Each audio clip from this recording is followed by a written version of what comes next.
दिल्ली से ब्रजनगरी मथुरा वृंदावन तक निकल रही बाबा बागेश्वर धाम की सनातन एकता पदयात्रा पलवल पहुंची। पलवल में पहुंचने पर पदयात्रियों का भव्य स्वागत किया गया। स्थानीय लोग और भारी संख्या में श्रद्धालुओं ने पदयात्रियों का स्वागत किया। देखिए खास रिपोर्ट। बागेश्वर बाबा की पदयात्रा लिख रही नया इतिहास। हरियाणा के पलवल में हुआ भव्य स्वागत। स्वामी दीपांकर महाराज और साध्वी प्राची आर्या हुई शामिल। हिंदुओं को एकजुट कर रही बाबा की पदयात्रा। दिल्ली से वृंदावन जा रही सनातन हिंदू एकता पदयात्रा इन दिनों पूरे देश में चर्चा का विषय बनी हुई है। बागेश्वर धाम पीठाधीश्वर पंडित धीरेन्द्र कृष्ण शास्त्री के नेतृत्व में चल रही इस यात्रा का चौथा पड़ाव हरियाणा के पलवल में पहुंचा तो लाखों की भीड़ जय श्री राम और भारत माता की जय के नारों से गूंज उठी। वहीं बागेश्वर बाबा ने हिंदुओं से एकजुट होने का आह्वान किया।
पदयात्रा को संबोधित करते हुए स्वामी दीपांकर महाराज ने कहा कि देश को हिंदू राष्ट्र बनाने के लिए ये कदम ऐतिहासिक है। पंडित धीरेन्द्र कृष्ण शास्त्री को इसी कार्य के लिए चुना गया है। इस पदयात्रा में सैकड़ों लोगों ने भाग लेकर ये साबित किया कि हिंदू अब जाग उठा है। इतनी बात ध्यान पूर्वक सुन लीजिए कि आज के 2500-3000 वर्ष पहले इस संपूर्ण सतद्वीपति पृथ्वी पर वैदिक सनातन धर्म का ही साम्राज्य था। दूसरा कोई मतपंथ धर्म इस धरती पर नहीं था।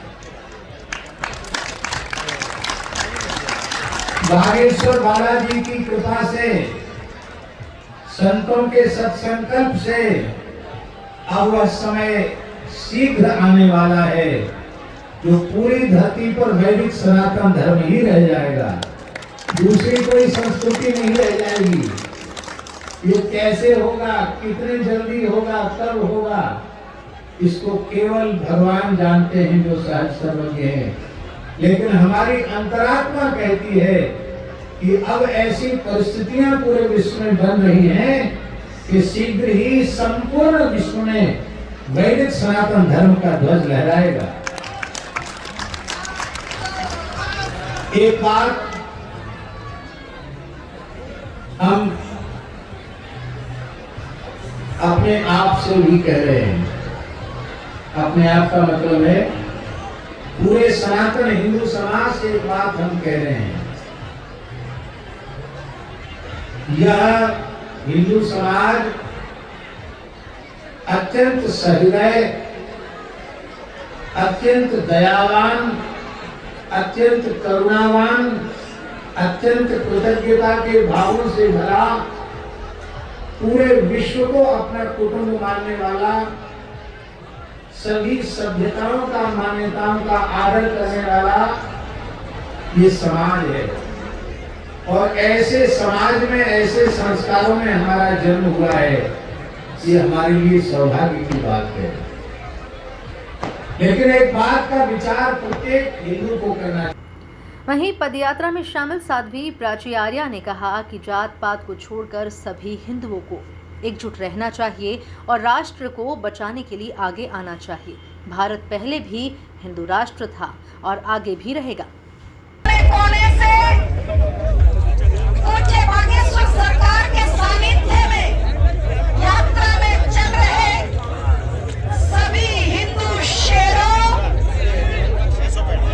माताओं, बहनों, आप सब इस भाग्यशाली हैं कि हम सब आज मैं भी आपकी इस यात्रा में उपस्थित हूँ।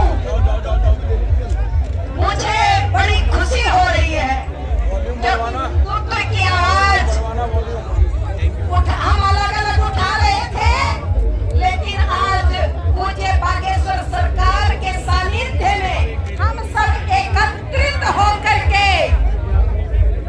मैं कहूंगी